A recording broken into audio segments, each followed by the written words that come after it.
दोस्तों, अंग्रेजी में एक कहावत है, a friend in need is a friend in deed, जिसका मतलब ये हुआ कि जो दोस्त आपकी ज़रूरत के समय मदद करता है वही आपका सच्चा दोस्त होता है।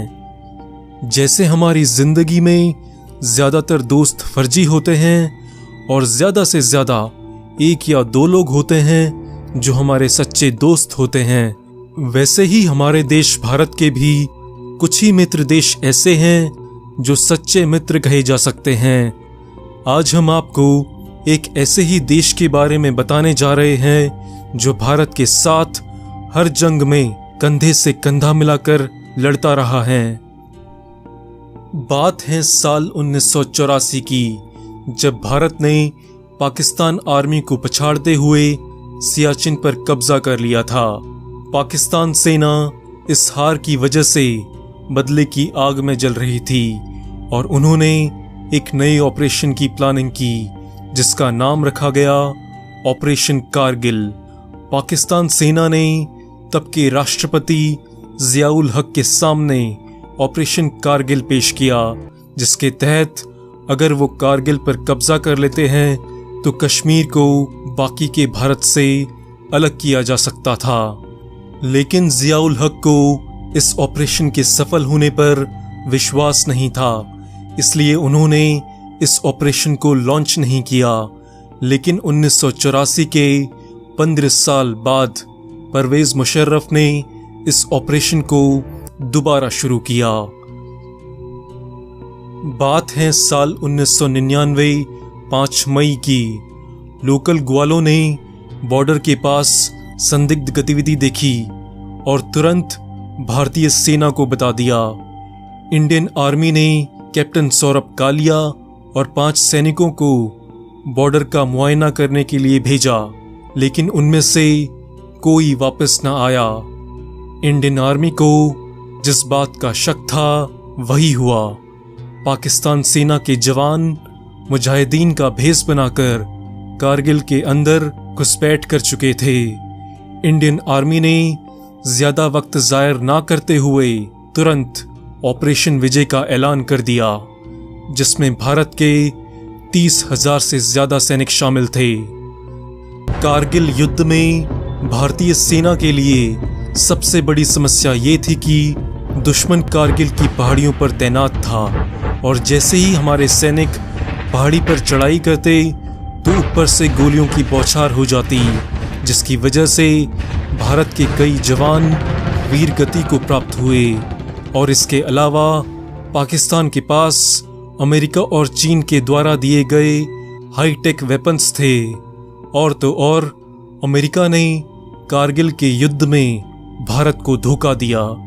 जब ऐन वक्त पर भारत को पाकिस्तान आर्मी के ठिकानों को ढूंढने के लिए लड़ाकू विमानों में जीपीएस की सख्त जरूरत थी, तभी अमेरिका ने भारत को जीपीएस सर्विस देने से साफ मना कर दिया।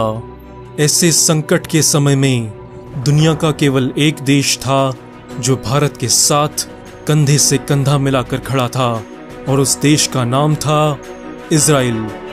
भारत की मदद की एक आवाज पर इजराइल ने अपने हाईटेक वेपन्स का भंडार भारत के लिए खोल दिया था।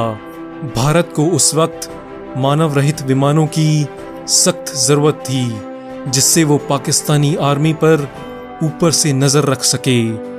इजराइल ने भारत को न सिर्फ मानव रहित विमान उपलब्ध कराए बल्कि पाकिस्तानी आर्मी पोजीशंस की सैटेलाइट इमेजेस भी भारत को उपलब्ध कराई। कारगिल से 1000 किलोमीटर दूर अरब महासागर में इंडियन नेवी पाकिस्तानी नेवी का मुंह तोड़ जवाब दे रही थी, लेकिन पाकिस्तान के पास अमेरिका की दी हुई हार्पून मिसाइल्स थी जिनका इंडियन नेवी के पास कोई जवाब नहीं था। तभी इजराइल ने भारत को बराक मिसाइल्स दी। ये मिसाइल्स कितनी खतरनाक थी आप इस बात का अंदाज़ा इसी बात से लगा सकते हैं कि जैसे ही ये मिसाइल्स भारत को मिली उसके बाद पाकिस्तान की ये हिम्मत नहीं हुई कि वो अमेरिका की हार्पून मिसाइल्स भारत पर दाग सके। इसके अलावा इजराइल ने इंडियन एयरफोर्स को मिराज फाइटर जेट्स के लिए लेज़र गाइडेड मिसाइल्स भी उपलब्ध कराई, जो दुश्मन को दिन और रात दोनों समय ढूंढ ढूंढ के मारती हैं। भारत के पास खतरनाक बोफोर्स तोपें तो थी, पर जैसे जैसे कारगिल युद्ध लंबे समय तक खिंच रहा था, वैसे वैसे भारत के पास बोफोर्स का गोला बारूद खत्म हो रहा था। ऐसे समय में इजराइल ने भारत को तुरंत गोला बारूद मुहैया कराया। आप ये जानकर हैरान होंगे कि इजराइल पर अमेरिका और चीन समेत कई बड़े बड़े देशों ने अंतर्राष्ट्रीय दबाव बनाया कि वो भारत की मदद ना करे, लेकिन इजराइल ने किसी देश की नहीं सुनी और कारगिल युद्ध के अंत तक भारत के साथ खड़ा रहा।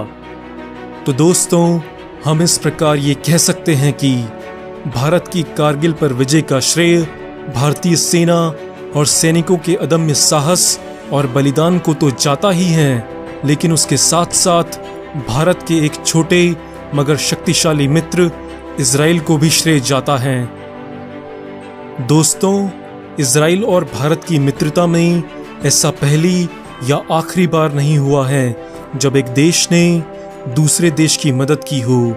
ऐसा कई बार हुआ है जब भारत ने इजराइल की मदद की हो और इजराइल ने भारत की मदद की हो, लेकिन इन बातों को दोनों देशों की सरकार राजनीतिक फायदों के लिए सीक्रेट ही रखती है। भारत में इजरायली राजदूत मार्क सॉफर ने दिए गए एक इंटरव्यू में ये कहा था, ये बात तो सब जानते हैं कि भारत और इजराइल के बीच एक रक्षा समझौता है, लेकिन ये बात एक राज है कि उस रक्षा समझौते में लिखा क्या है, और ये बात हमेशा एक राज रहेगी।